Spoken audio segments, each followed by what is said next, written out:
Paris is an acclaimed television director, producer, and writer. He has an incredibly successful career with a long list of projects he's worked on. He was a highly sought after music video director, creating groundbreaking videos for Bob Dylan, New Kids on the Block, Luther Vandross, Ella Cool J, My Girl Janet Jackson, among others.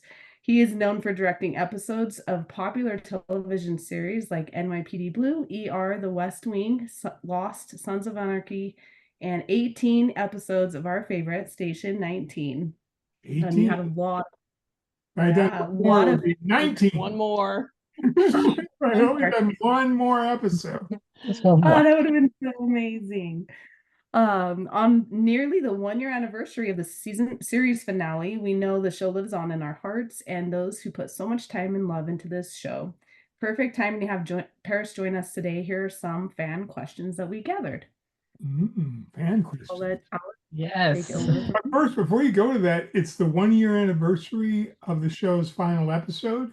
Yes, this Yeah, a past couple days That's ago so was. wild. It seems like it was much farther away to me. I don't know if it does to you guys, but only 1 year since it stopped airing is amazing. Mhm. Yeah. Yeah. Oh, But anyway, I just wanted to comment on that. it doesn't feel like it feels a long time ago, but also not that long ago at the same time. It's a weird feeling. Let's see. We'll always have Hulu. Yes, we will. Yes, we will. And we will rewatch and rewatch and rewatch. Let's see. You've been part of some of Station 19's most defining moments. How did your collaboration with Shondaland begin, and what made you decide to stay with the show as both a director and an executive producer? Let me think back. I was hired to do the pilot of Station 19 when it was still sort of in formation. They were still writing it. I had done some Shondaland shows. I think by then, I think I had done Scandal and How to Get Away with Murder. And obviously, I had done a number of pilots, including most recently to that Pitch for Fox, which was very well received, although the show only lasted a year. It's a great, great pilot. Anyway, and so they sent me the script when they had it, and I thought, this is very good. This is going to work. It spins off of Grey's Anatomy, but builds its own universe, and the characters are really interesting. And they said, we've already cast the leading lady. And so I had lunch with Jana Lee Ortiz and found her delightful. I gave her my lecture on what it means to be number one on the call sheet, which, I have a canned lecture about that. And she responded very well because it's a big responsibility when you're actually that first person on the call sheet. We can get into that later. But and then once we started casting the show, I thought, this isn't just going to be good. This is going to be incredible because the cast we collected was so unique and they all brought so much to it, even, in the supporting roles. Alberto Frezza, I loved as Ryan. I thought he was really great. Jay Hayden, obviously, I'd never worked with and was fantastic. So every person who kind of came in and got through the gauntlet of casting, I thought was extremely talented. And I thought we're going to be able to do a lot more than what this pilot has in it. We're going to be able to really showcase some very talented people. And I think that's what Stacy did and Krista and eventually Peter over time. So my beginning was at the very beginning. And it's just a show that I loved from the get-go and loved even more once the cast was assembled. Can you talk a little bit about more being number one on the call sheet means for people? Well, a call sheet is the list of everything we have to do every day. And on it, the actors are listed by number, and those numbers are fought after and sought after by actors.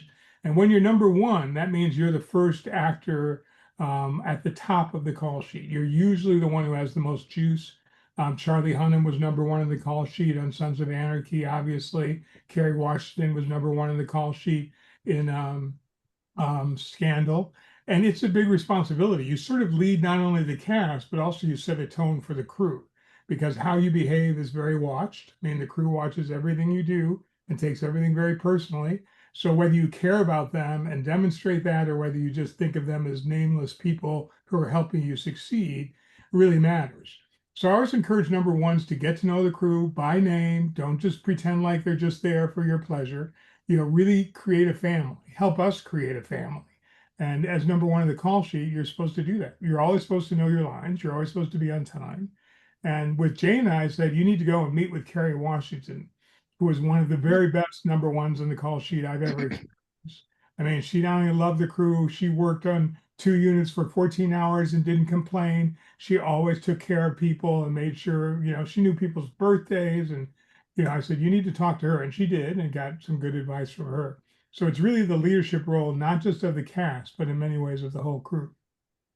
I will say it does seem like that was well established, because everyone we talked to said they would go back and work on station 100%. They felt the love. It felt like it was a family. They enjoyed going to work. So there really was a amazing environment that was created for station. Yeah, and I can't take all the credit for that. I mean, part of it is when you're doing a show that's so much about love, it kind of infiltrates how you treat each other. Well, love is difficult, love is complex, love is sometimes angry, love is sometimes hungry. It doesn't really make sense, but it felt good in the moment because I'm hungry. So when the show's about that, and not about whether we're finding a killer who has murdered lots of people and buried them underground and is a psycho serial, whatever. When we're really about, we're the people who come and save you, we're the people who come to help. It's really easy to spread that vibe because it's in the DNA of the show we're making. The next question we had for you, Paris, was such a widespread and global outreach for Station 19. Were you surprised by the news of its cancellation? And did you feel the love from the fandom as we tried to fight the show? Well, I'll start with the love. We definitely felt the love, and I tried to amplify it where I could. You guys in particular were fierce, and it was an uphill battle, but you fought it anyway because you believed, and I was very touched by that. I think Peter expressed it really well in his interview with you guys about just how much that mattered to the crew and to those of us making the show. That there were people out there who saw us and saw what we were doing and cared. ABC, like so many corporations owned by other larger corporations, is really interested in what's going to give me the most money. And what gives them the most money is a show that delivers a particular demographic in a way that they like. And we were not doing that at the level they wanted, certainly not at the level that the show cost at that point. So we hobbled for a couple of seasons. I thought we might actually be canceled earlier, but I think Peter came in with Zoanne and they kept it vital and they kept telling new stories, so the audience didn't fall off that much. But I knew our days were numbered.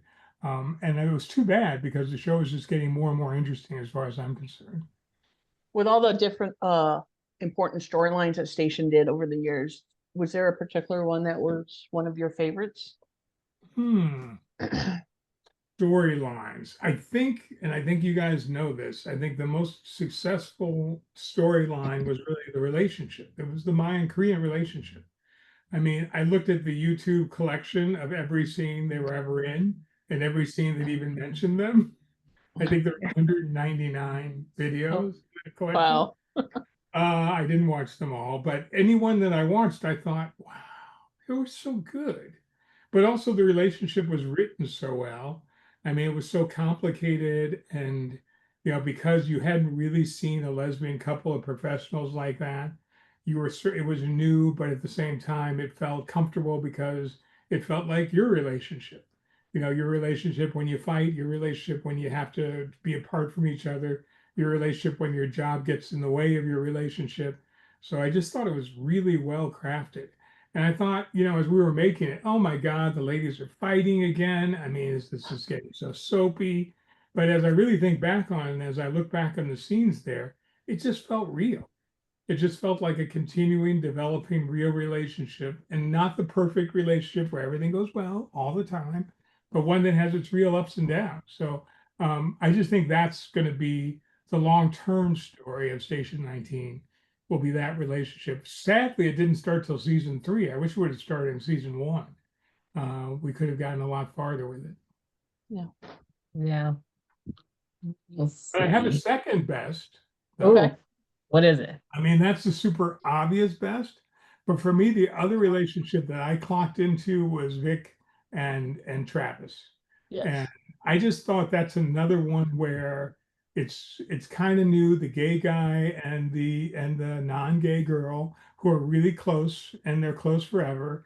And their banter, their humor, the lightness and the tension they brought was so great. Also, both those actors can turn from drama to comedy on a dime. And because of that, when you put them together, it just becomes fierce and interesting. I remember very vividly the episode. I don't know the exact name of it, but when we flash back to Travis losing Michael, his husband, and his devastation. And I thought this is also the guy who is the funniest person in the whole show, who can also show how his heart is completely ripped out of his chest. And that's amazing. And anything that Vic did, I was in for. I mean, I have to say, and I hope the other cast members aren't watching this, but if she was on the call sheet, if I had scenes with her, I came to the set with a different spring in my step because I knew they were going to be fun. I knew it was going to be, something that I wasn't expecting and that I was here for. And I think you feel that in the audience because she feels like she blossoms, in these scenes and in these situations she was given. So I just love the two of those. They're probably my closest friends on the show, along with Jaina. I just adore them as people and as characters. Mhm. I loved we always talk about it's the Travis and Vic love story of this beautiful platonic love. They're soulmates. They just when it finally ended, I loved that the ending where he was like, "No, I'm going with you." He's like, "Because you are where I You need are to my be. person. You're my I person." You're think, my Yeah. I think Peter talked about that also, and I thought he was so clever. And yeah, I'm sure it comes out of everyone in the writing room, but it's Peter and Zoanne's show at that time.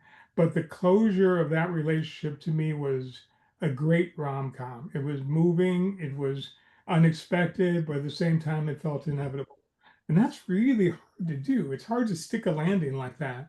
And they really did. And I was crying. I mean, I was ugly crying at that point because I knew that I wouldn't see them again. So it felt like friends were leaving me that I really cared about. I'm sure you might have felt something like that too. Oh yeah. Oh yeah. But but it was so nice to have that closure for them. I was like, she gets to go on and do, continue on her passion. And he's like, I'm gonna go with you. We're going. Let's go. Yeah, let's And do it. I love it. Yeah, I do. I don't really have a third choice. Those are the top two. Okay.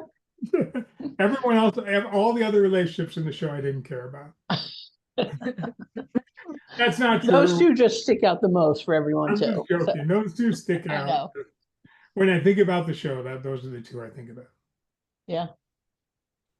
Specifically when you're directing, is there a specific visual or emotional motif that says this was done by Paris Barkley? Whoa, that's a cool. No, Come if I did on. that, all my shows would start to look the same. Part of and I probably shouldn't be telling people this because they'll start doing it too, but part of my secret sauce and why I've been able to be a big time director for 30 years is that I don't like do my thing. I do their thing. Mhm. I go into a show and I try to figure out what is their thing?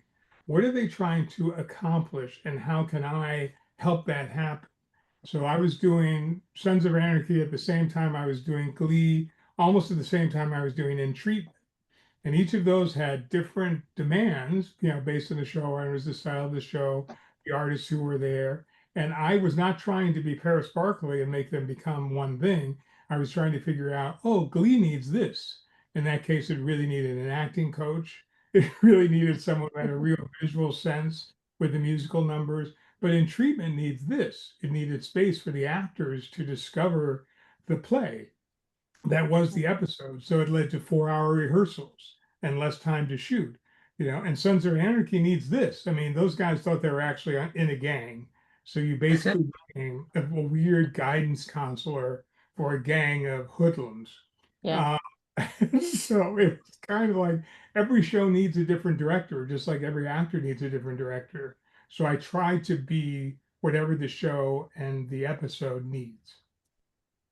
Okay, so your musical background, music videos and theater seems to influence how you build rhythm and structure in emotional scenes. That's a How fan does it is? How does the musicality shape your approach to pacing, blocking, and tone? See, now I'm being forced to give away all my secrets by your incisive fans and their questions.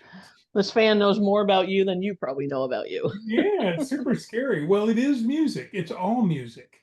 I mean, the actual, I'm a composer and I really wanted to be a composer. And right now I'm writing music even as we speak. That's really what I thrive in. And the actual putting together of a show is very much like a symphony. It's very much like a coordination of all these different instrumentalists playing all these notes, and you, as the conductor, try to keep them all in sync. But the thing that people miss is it doesn't work if it doesn't have rhythm. One of the things that is actually secretly different about my shows and why people feel better, the actors always say, "Oh, I can tell when it's a Paris episode of Station 19." Well, I'm very attuned to the rhythm of the scenes and how they flow together and how they move. That's very important to me, and how they move one into another. So when I'm actually editing them, I'm not just doing this scene as if it's a piece. I'm doing this scene as if it's a part of the symphony. And how does it really work? And how does it begin and end that leads you to the next thing? And you will learn as you do more directing or whatever, is that you can really influence that by the shots you use, by whether you end on a close up, by whether the last beat is lingering and the next beat picks up in that same vibe. You can actually create a musical through line in a show that's subtle and isn't really super obvious, but makes you feel like it's cohesive. And sometimes you can't because the script is bad.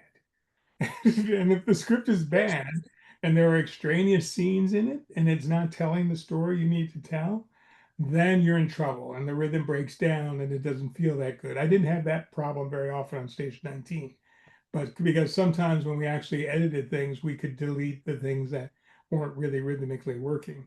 So there's a lot of unseen scenes in Station 19, by the way. So we can kind of smooth that all out. But it's all about music and it's all about tone and it's all about rhythm. And it's subtle, but it's the thing that holds it together. That makes so much sense. Now you say I'm like thinking about all the episodes and shows I watched, and I can tell the difference of like, oh yeah, like it's like listening to a song, and then you get to one, you're like, oh, this is not. It's Yeah, it's just all not. Sure, over the vibing. place. We're not. There's something wrong here. But it's super interesting because I just did a show called The Night Agent. Perhaps you've heard of it. It's on the Netflix. And Mhm. they have an opposite philosophy. They don't want the scenes to be connected. They want the scenes to butt up against each other suddenly and aggressively. They want each scene to begin and end aggressively with some sort of button, and then the next scene starts. They don't want things to flow. That's their feel. They have this jagged moving forward, but that's the night agent, and that's its rhythm. And so now I have to play that song on the trombone when I get there. I have to play a song that's counterintuitive to me because I like to move things through, but I actually found really exciting because now it's just about how each piece lands and then moves to the next piece. And it's part of why that show feels a little like, which is what they want. So it's really interesting. It's also a really good show. If you guys haven't watched it, you should check it out. Yeah. Wait till season 3. We're going to kill it. I'm excited. All right, Paris, which scene was or has been the most memorable for you to shoot? Is there one that just sticks out to you shooting wise that just captivated you? God, there are a lot. Trying to think. Well, I think I would have to say, yeah, I think I would have to say 416. You may remember it, Forever and Ever, Amen. The wedding, which took several days to shoot. And it felt like one continuous scene from the time that it started, actually from the time that Karina went in and looked at all the place settings and had that great scene with Vic. But the wedding itself, I think we spent 3 days on. And I have to say that was, of my Station 19 experience, that was the most joyful experience. I had long been campaigning for them to be married. At the beginning of the season, when we met with the writers, I pitched a story where they would get married, and they said, and I said, well, it's COVID. We could really use some uplift. And they didn't want to do it at the beginning of the season, but eventually they came around to the idea that that joy was needed. So having all the cast there, having everybody in the room, it was a lot of herding cats.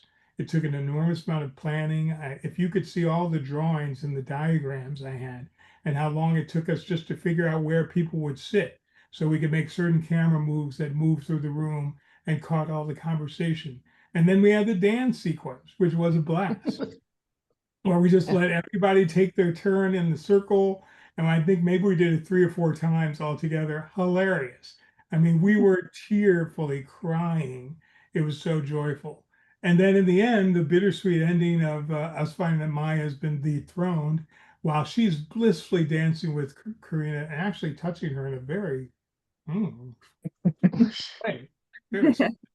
As it's going on was just so sweet.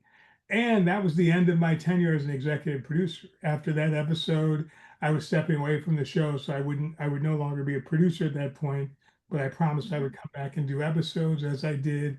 So when it finally ended and we all took our pictures, there was also a poignancy to it because I was sort of leaving my baby for greener pastures, hopefully, and only visiting her in lockdown every once in a while. But so that's the one that I think is most vividly burned into my scalp.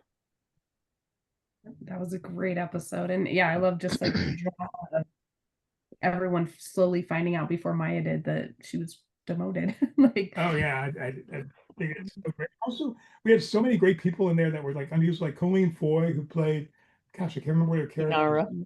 Yeah, thank you. I knew you would know. She's only in there for a few moments. She's just one of the best actors who was ever on the show. And she's so good. Rick Worthy as the dad.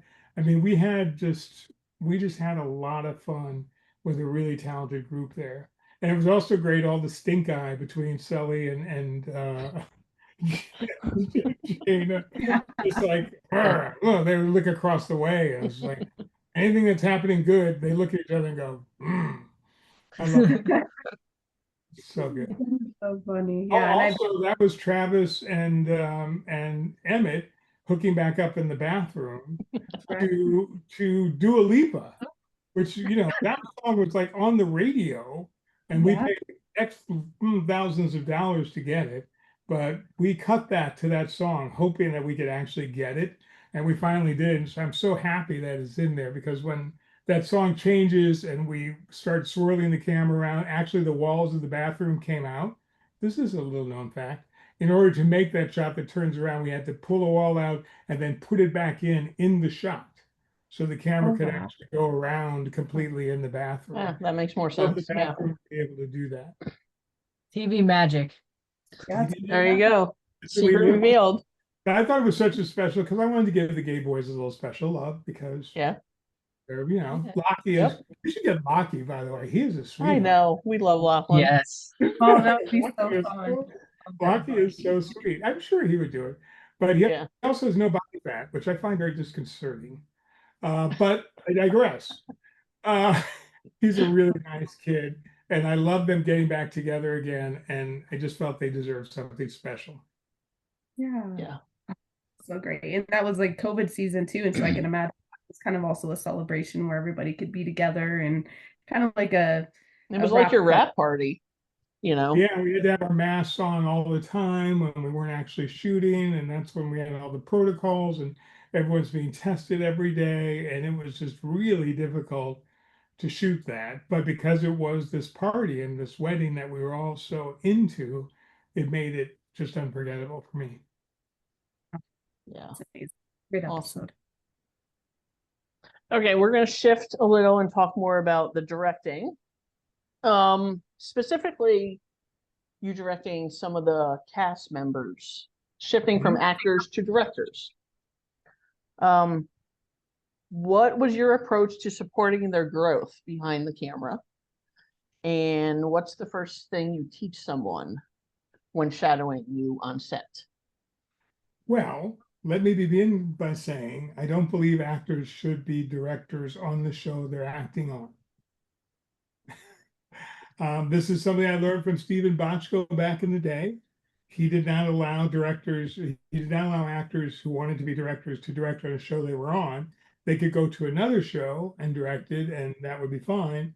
And Charlie Hayde, who was on Hill Street Blues, became a big director. Betty Thomas became a huge director, but they all had to leave the nest to do it. And that was his philosophy. He felt like starting out on the show that you were doing not only was disruptive to the show, but actually didn't give you a true experience of what directing is all about. So I buy into that, but my vote didn't count because at first Danielle and Stefania wanted to direct and they campaigned and they started with me. And I said, well, you got to have something to show. And they made short films and they did all the stuff they needed to do. And they kept getting waylaid. And I kept telling them, well, shadow me or shadow this director. I think I asked them to shadow Tessa Blake too, because I thought she was a great person to follow and see what you could learn. And when they did shadow, I tried to teach them the basics that I knew, but more than that, I tried to be on my best behavior. So they would see how Paris on his best behavior actually directs. I also told them that please have a plan. Please have a very specific plan for the day and for every scene. You don't have to do it, but don't not have a plan and don't make up a plan on the day. I've had so many directors we brought in just come in and say, well, I've done so many shows. I'll just look at the rehearsal and I'll put, no, I just don't believe in that. Every scene I've ever done, every episode of television I've directed, and it's almost 200 now, I've always had a shot list every day. I've always had a plan for how the day would happen. And I've maybe done 50% of that original plan. And the other 50% was made better by the DP or by the camera person or by the script supervisor or sometimes by the prop person coming in and contributing stuff. So I say have a plan, but be ready to accept the help and the contributions of other people. That's my sort of number one directorial rule. You don't have to be like yelling and it's got to be your way and stand over here and do this. And I had a shot that does this and you need to do. No, you just try to work through, you present your ideas, see how people feel. If it works, it works. If they have something better, you take it. So I didn't allow, I shouldn't say I didn't allow, no actor directed in the time when I was a producer there. As soon as I left, the gates flew open. It's not exactly true. I mean, I was pushing for Danielle to get a slot in season 4 because I thought she was definitely ready to do it. And that didn't happen. And then I think she directed first in season 5, was it? 6. No, first Yeah. Jason George did in season, Jason did 5. Yeah. because he had a long-standing desire to do it, and then he directed again, I think, before Mhm. Danielle, and then finally Danielle directed and killed it, She did. and Did. then just killed it. And the cast responded extremely well. Or sometimes there's a little like, yeah, but she navigated the cast beautifully, came up with a really nice episode. And then when Stefania directed, now I was nowhere to be found. I was probably like doing Dahmer, severing heads at that point.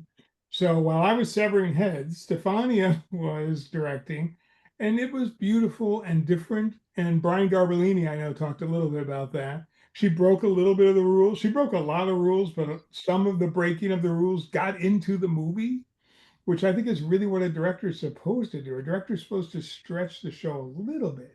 Not a lot. Don't break it, but you're supposed to stretch it a little bit and try to give it new perspective. So I encourage them a lot. They studied my shot list, and I think that's right. When Danielle did her first episode, I was shooting when she was in prep. Okay, you guys know the episodes. What were they? I was Uh, prepping an Which episode. ones you've done versus I her? was shooting an episode, and Danielle was prepping her first episode. You did 15 in season 6, and she did 16. Is that what it was? Yeah. mhm. Season 6? It was all the way up into there? I'm Yeah, just she looking didn't. for the things. Yeah. Was this Yeah, on that's what it was. What are you willing to lose? Ah, that's right, because the famous shower scene, which I'm sure you're going to get to, in 6:15. Only if you want to talk about it. Well, I think your fans would love to hear something. They would be mad Yeah, at we us were if we doing didn't that ask. when she was preparing to direct her episode. Because I remember we also talked about, she asked me a lot about how do you approach this? here's how I approach it as an actor, and that was really cool. So fun. Very cool. I'll We never got forget there was one scene in her episode that gets me every time. It's when she zooms in on the backpack from the car accident and just the backpack, and I'm like, oh, you hurt my feelings. That's But when you like, lose it. it's amazing. Like you hurt my feelings with just no words, just a shot. That's great. That's power. And I think both of them have really good taste. Yeah, that's another good skill to have if you want to be a director, is sort of know what's good and know what, performance is going to work. And you have to judge so many things so quickly, that having good taste is really helpful. You had the We've heard from Danielle, I think during the panels at like the convention she's attended, that it took 5 hours to shoot. So we're just kind of like, She's a lying. long time to shoot. It Yeah, did just not sounds- take 5 hours, Danielle. That's what they claim. It took It 5 felt hours like to shoot. 5 hours. It took 4 Yeah. hours. I looked Okay, it up. 4. I So think the most 4 hours is uh, very close to 5 hours. It was scheduled to be 3.5 hours, and it took 4 hours. still long. It's still a long time. So how do I go about this? Well, first I remember in tone, Krista Vernoff said, this needs to be really sexy. This should be very, very sexy. And I thought, what does that mean? Sexy, especially at 9 o'clock on ABC Disney television. So to me, what I don't see enough of is truly intimacy. I don't see enough of the kinds of moments I have with my hubby, which, I won't demonstrate right now, but that are really just us and just the way we communicate and the way that we touch. And that's really what I started to think of as the linchpin of it. Can we see them in complete privacy, as if the camera's not there, and really see the intimacy between them? And then I have these actors who are extraordinary. I mean, they know the characters inside out. They have incredible chemistry that, you can't fake. You can't pretend you have that kind of chemistry. So I had that going on. So I staged the scene in my mind, because it's a long process, but when I get a script on Station 19 or any show, I basically shot list it from beginning to end. I sort of describe the movie in shots that I imagine.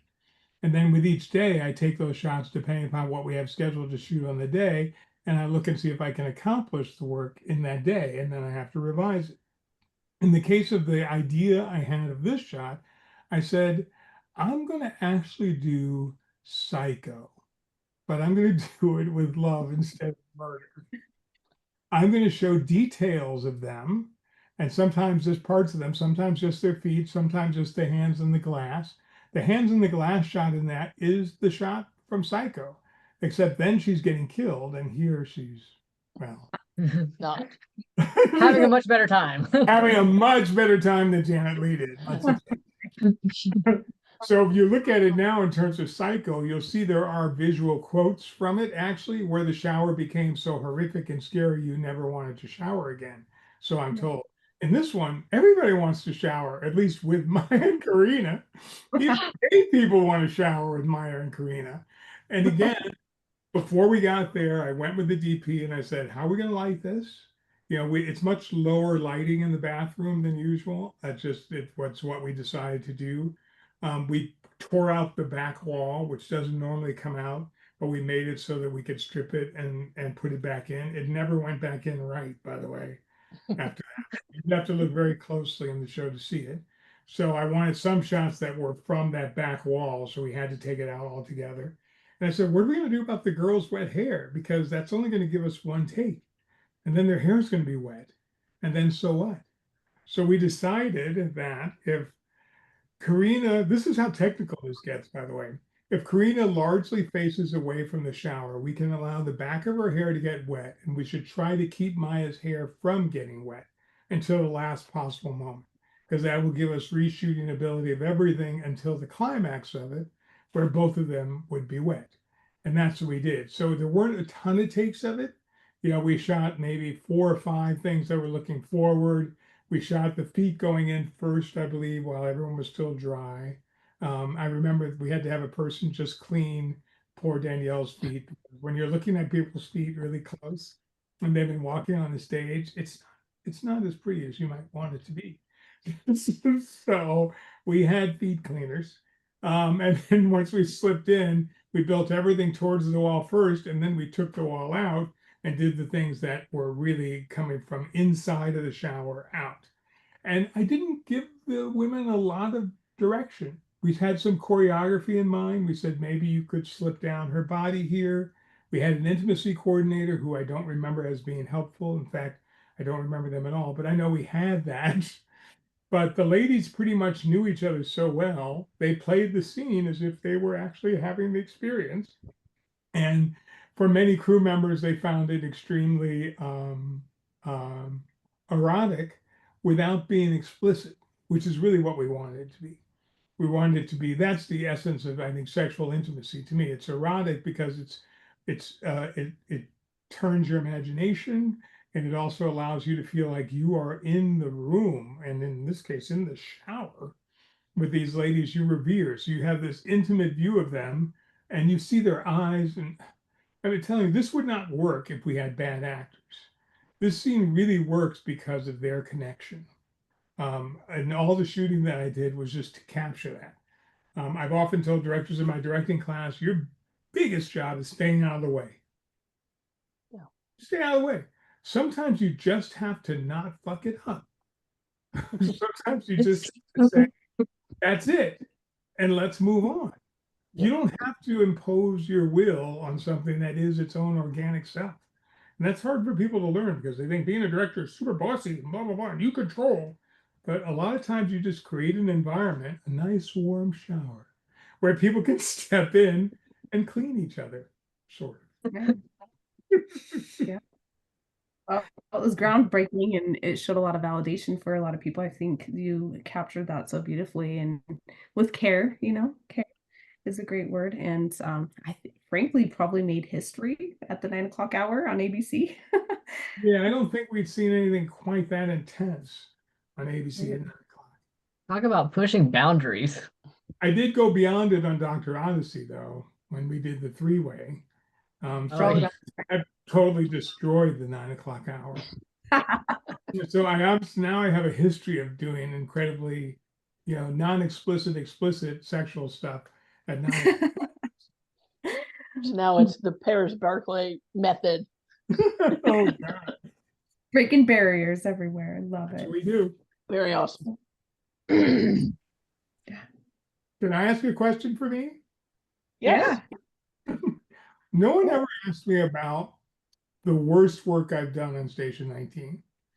Ooh. What's the worst work you've ever done? It is clear as a day to me. It is Yeah. episode 2. Do you remember episode 2? Yeah. Yeah, we remember. We just did a rewatch on that. Yeah. Invisible to me. Invisible to me. First, it doesn't make any sense. So you start from there. I mean, I'm talking about the event of the tanker tipping over and some weird gas that they can't do anything with, or they can't use foam because of the thing and the heat anyway. And then there's this blue fire thing Blue that's fire. the oxygen. Usually I can distract you either with shots or something else as to things that don't make sense. Yeah. And this one I completely fail. It just doesn't make sense. It doesn't look good. The staging is bad. I sort of have everyone sort of standing around and talking like they were like little automatons. The visual effects are terrible. The whole thing was just, oh my God. I think in the canon of Station 19, I like to just erase that episode. Well, I think you just answered the question I was going to ask you, Oh, which would sorry. be, no, you're fine. I love this. If you could go Perfect. back and change any episode that you directed, which would it be and why?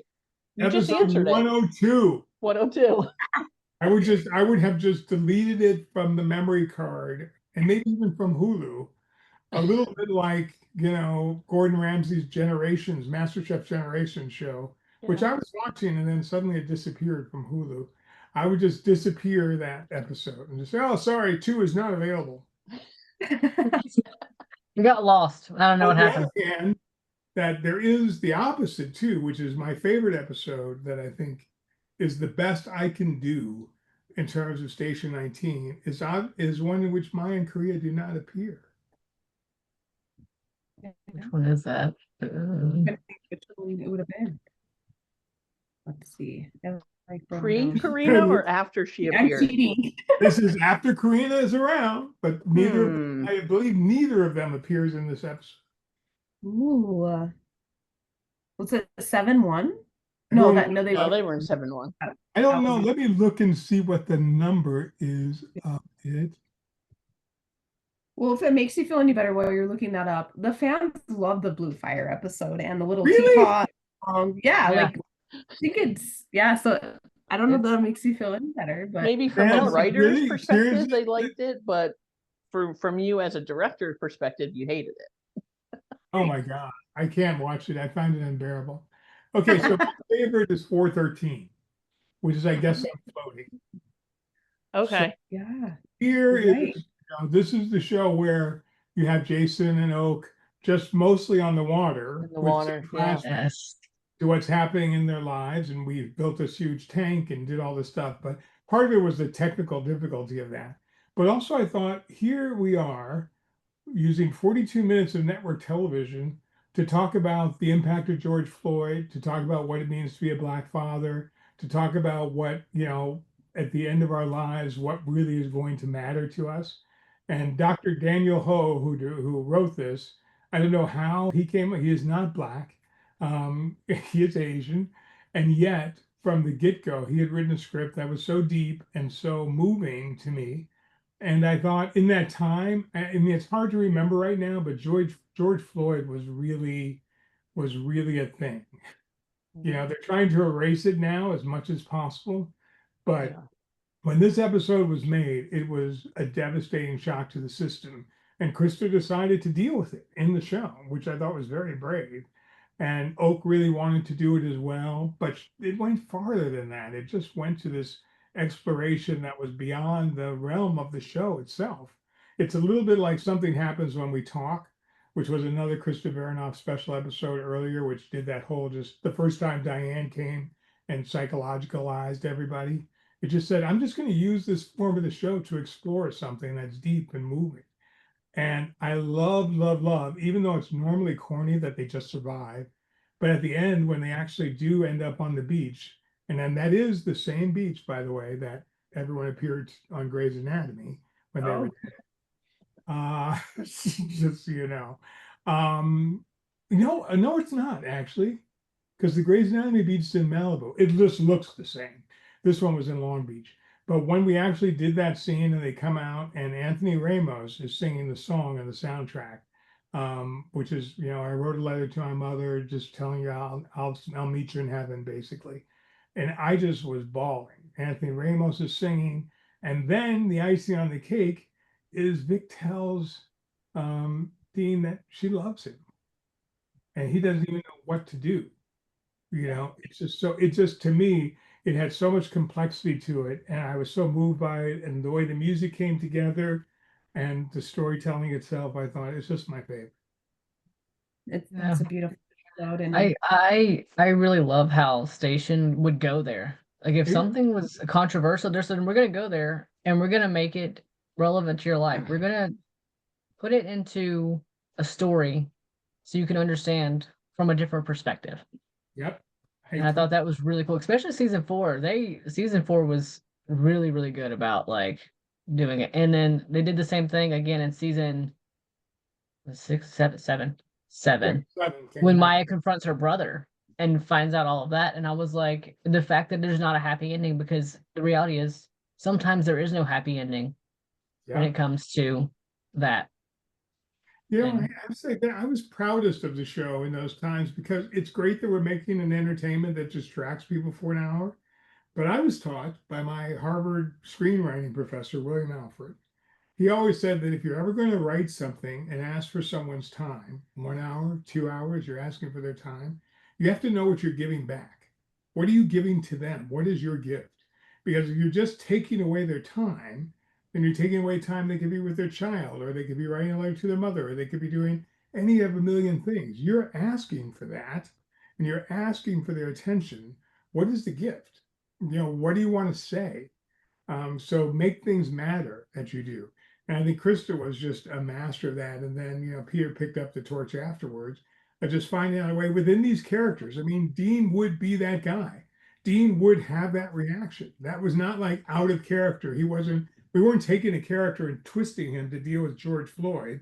Dean would go, just crazy. And then having the experience he has when he's pushed to the ground, it all made sense as to where the characters were. To me, it made them feel more like they lived in the real world. Yes. Absolutely. I love that. Yep. Why isn't this show still on? So good. Seriously. It's actually a really good I'm show. asking you guys that. And why? Oh, we know.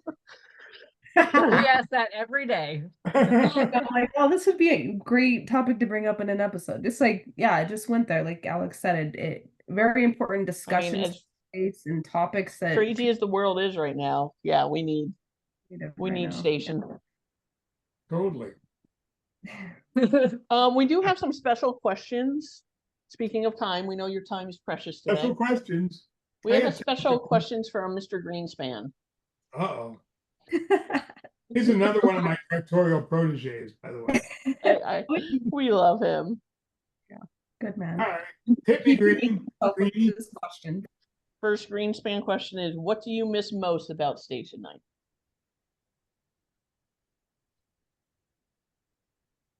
Employee of the episode. So Yes. before they did Employee of the Day, which Peter did, when we first started out, we did Employee of the Episode, which I started, I think it came from something that had been done on Glee, or maybe we did it on Sons, I can't remember, but that a secret cabal of people would meet. And every episode, they would choose one sort of deserving person who couldn't be a department head, just someone who was on the lower level of the crew, and acknowledge them as Employee of the Episode. And the first time and it's always my favorite moment of the whole week, but the first time we did it, we gave it to Tony, our first AC. Yeah, first AC. And, he was very moved and he just killed. He makes this show so you can see it. He doesn't miss focus.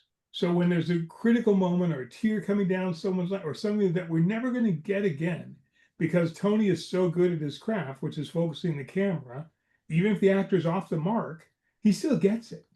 He nails it. So you don't lose takes and you don't lose these precious, spectacular moments. So he received the first Employee of the Episode. So the next day, I come back. I said, because we gave a little gold trophy. I said, did you bring your gold trophy to work? Is it on your cart, perhaps with your equipment?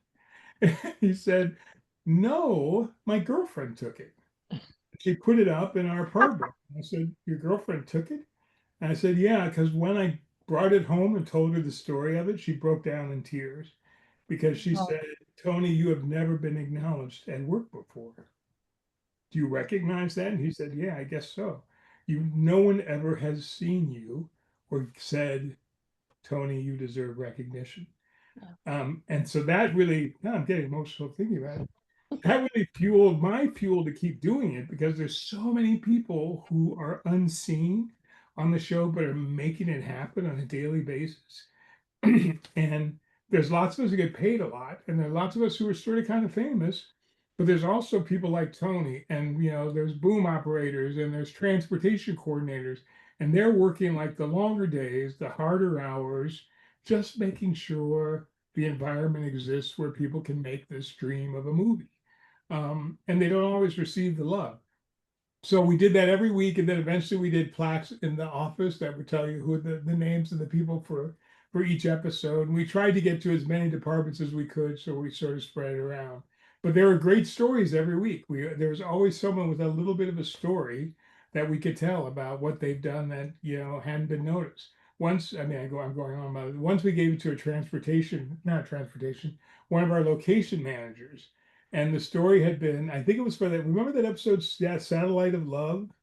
Oh, yeah. The satellite falls down. I think, is that the gas station? And the gas station's on fire? Yeah, I think so. Where that blows up. Yeah. Very sketchy episode. Nevertheless, the street behind the gas station, which we needed to put cranes and other important equipment, was filled with homeless people. And so we're on the location scout, and we said, well, this will not do. These homeless people must move. They got to go. So will we be able to shoot here? I want these homeless people gone. I didn't say it in so many words, but So we come and the people are gone. And I said to the location people what happened to them, and she doesn't want to talk about it.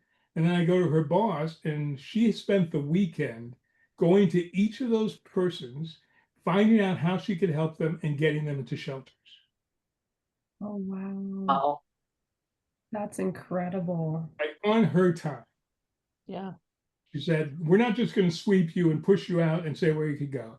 So she went, I think she had a social worker with her, and they figured out how they did. They gave them some money too. It wasn't like you go on your own, but they Right. tried to help each of them individually. And those are the kinds of stories we told an employee of the episode. And to me, it was like the best thing about the whole thing, honoring those people. Yeah.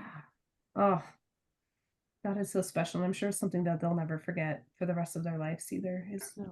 Yeah. oh, Sorry, I so stammered. now that See, we're all now you're making me cry. That is our job. We're station 19. 19 makes you cry. Oh, okay. There is a part 2 to Greenspan. Oh Beth, God. do you want to ask it? Yeah, sure. Did you learn anything while working on Station 19 that you've implemented in your current job overseeing Dr. Odyssey or current projects?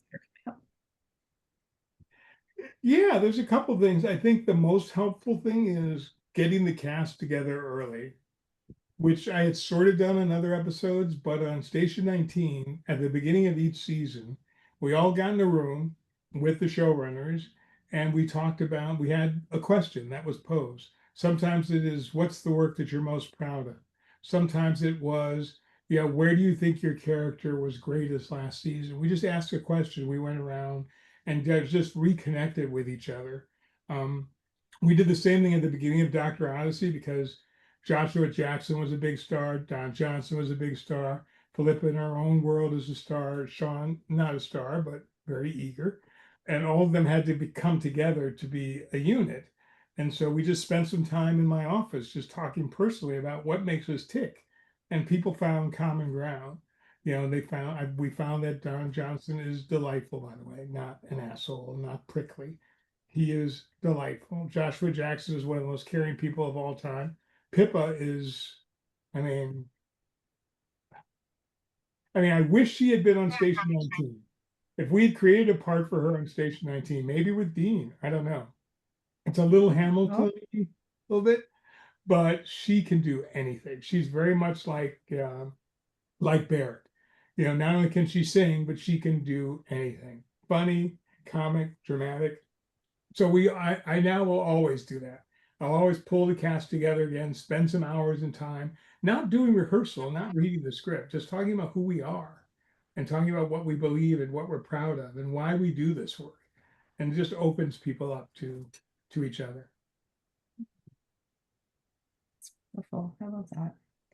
let's see. One One last- more question. Let's see. Give you till I can 5 to 7 minutes. Okay. This is the question. So what would you want the legacy of Station 19 to be?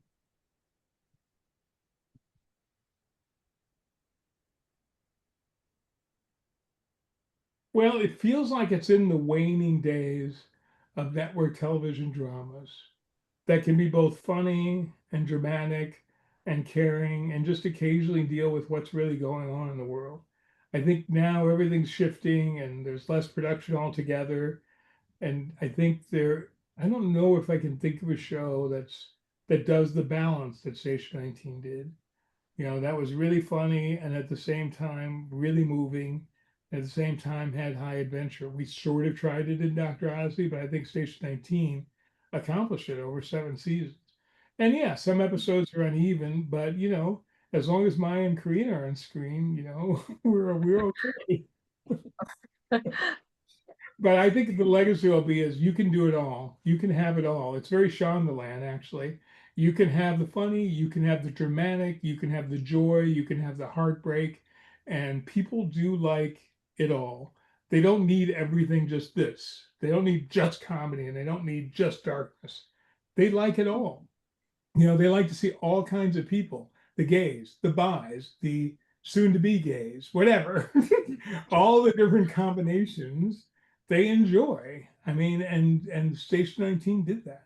It was an extremely diverse cast in so many different ways, and they coexisted and played music together, I think, pretty flawlessly. So I think the legacy is you can have it all, baby. Station 19 did. Boom, I love that. I love it. You can have Uh, it, baby. Did I say you can have it all, baby. That's your that? tagline. I'm looking at the camera like John Krasinski. I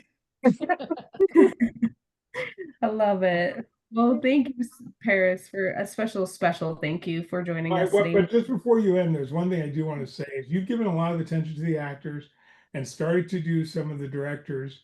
I think the secret sauce on top of what Krista and Peter eventually were able to deliver is we had some fantastic directors who wore their heart on the sleeve of their sleeve. Tessa's an example. Michael Medical comes to mind. Yang Zum Brown, who came in her first episode with Sometimes When We Talk. And when the director is there, supervising every shot, meeting for weeks to decide the costumes and what new sets and finding locations, that episode that you see is very, very much a director's baby. Now, the baby didn't actually come out of the director's body, but the baby is delivered by the director. And Station 19 was really fortunate because we started, Darren Okada's, first big directing gig was there, and he became like one of our go-to people. And Oliver Bokelberg did some great episodes as well. Tamika Miller became a prominent director for us. I just think there's so many people there who helped shape the legacy of it. A lot of times we get really focused on the showrunners, and it's easy because they're the writers and they own the copyright and deliver everything. But the directors actually realized those words that they've crafted and actually put it all together in a way that makes it musical, right, Alex? Yep. I just want to give a shout out to those and all the other directors I didn't name for their contributions to Station 19 because it's huge. And I think over half of them, I think if it hadn't been for me, it would be definitely over half of the directors were women, which was also unusual, very unusual on a network show. I mean, nowadays it's becoming more popular, but when we started out, it was something exciting. Right. Yeah. Yeah, we love that. There's so many people, and like we touched on behind the scenes that we're doing, focusing the cameras, all the little things that weren't so little that brought the magic every night to our screens. And yeah, I think we'll kind of take it on behalf of the fandom. We want to thank all of you. We want to thank you, Paris. We want to thank all the people behind the scenes for the magic that you brought to us. You brought that to our home. Thursday nights was station nights. It's still station nights in our mind.